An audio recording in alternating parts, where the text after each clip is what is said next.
चलिए आज एक ऐसी कहानी में चलते हैं जिसमें असीम शक्ति है, एक महान बलिदान है और एक ऐसे देव की बात है जिसने पूरी सृष्टि को बचाने के लिए सब कुछ दांव पर लगा दिया था।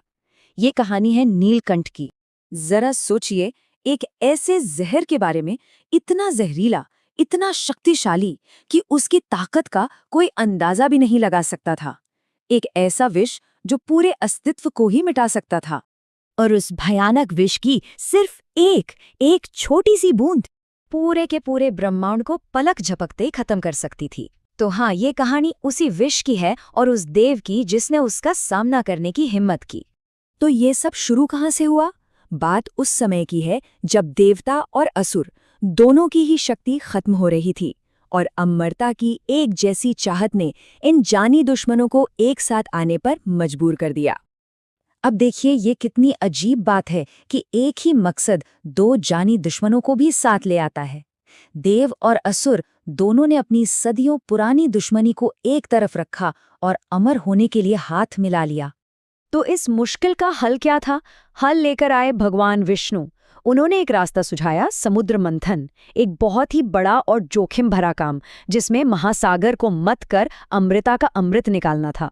लेकिन जब मंथन शुरू हुआ तो किसी को भी ये अंदाजा नहीं था कि अमृत से पहले सागर के गर्भ से कुछ ऐसा निकलने वाला था जिसकी कीमत चुकाना किसी के बस में नहीं था। अब ये कोई छोटा मोटा काम तो था नहीं। सोचिए, मंदराचल पर्वत को मथनी बना दिया गया और रस्सी बने नागराज वासुकी।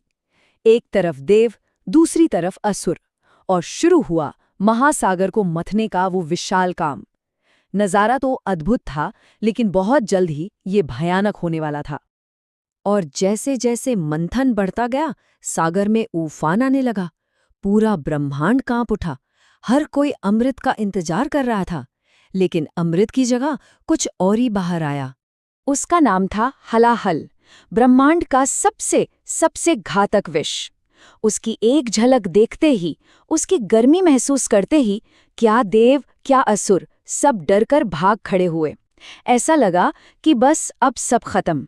जब हर कोई अपनी जान बचाकर भाग चुका था, जब सारी उम्मीदें खत्म हो चुकी थीं, तब सबने मिलकर उसे पुकारा जो इस महाप्रलय को रोक सकता था, भगवान शिव। और सब कुछ इतनी तेजी से हुआ। पहले विष निकला, फिर चारों तरफ डर फैल गया। सबने मदद के लिए गुहार लगाई और फिर एक ऐसा फैसला लिया गया जिसने सृष्टि का भविष्य तय कर दिया। और वो फैसला था आत्मबलिदान का। भगवान शिव ने एक पल भी नहीं सोचा, उस पूरे विष को अपनी हथेलियों में समेटा और पी गए, पूरी सृष्टि को बचाने के लिए। शायद इससे बड़ा त्याग कोई हो ही नहीं सकता। लेकिन जैसे ही वो जहर शिव के गले से नीचे उतरने लगा, उनकी अर्धांगिनी देवी पार्वती ने फुर्ती से उनका गला पकड़ लिया। उन्होंने विष को वहीं रोक दिया ताकि वो शिव के शरीर में फैलकर उन्हें ही नष्ट न कर दे।